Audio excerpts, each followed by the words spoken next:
కాకినాడ నగరంలో ప్రస్తుతం ఉన్న 2 రైతు బజార్లు తీవ్ర సమస్యలతో కొట్టుమిట్టాడుతున్నాయని భారతీయ జనతా పార్టీ జిల్లా జాయింట్ కలెక్టర్ దృష్టికి తీసుకొచ్చింది. బీజేపీ సీనియర్ నాయకులు దువ్వూరి సుబ్రహ్మణ్యం నేతృత్వంలో బీజేపీ బృందం జాయింట్ కలెక్టర్ను కలిసి వినతి పత్రం అందించింది.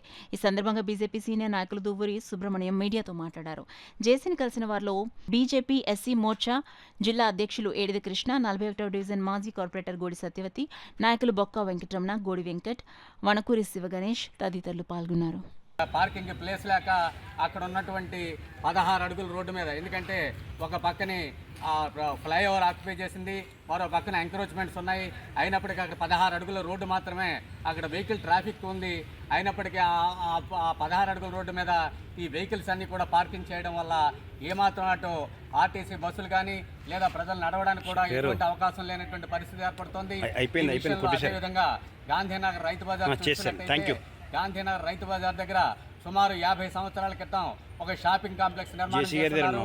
ఆ షాపింగ్ కాంప్లెక్స్ ని దాదాపు డెవలప్డ్ కండిషన్ దీన్ని కంప్లీట్ గా డెమాలిష్ చేయాలని చెప్పేసి జేఎన్టీయూ కాలేజీ ఇంజనీర్స్ చెప్పినప్పటికీ కూడా అదే కాంప్లెక్స్ నేటికి కూడా కొనసాగుతుంది. అది వాస్తవానికి ఆ షాపింగ్ కాంప్లెక్స్లో ఎవరైతే లీజుకి తీసుకున్నారో వాళ్ళు ఎవరో కూడా షాపింగ్ కాంప్లెక్స్లో ప్రస్తుతం అయితే లేరు. దాదాపు బినామీలతో కొనసాగుతుంది.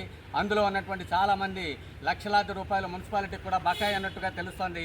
కాబట్టి కాకినాడ గాంధీనగర్ రైతు బజార్ కానీ పేర్రాజుపేట రైతు బజార్ కానీ సమస్యలు పరిష్కరించాలని చెప్పేసి ఒక డీటెయిల్డ్ మెమరాండం జాయింట్ కలెక్టర్ గారికి ఈరోజు ఇవ్వడం జరిగింది.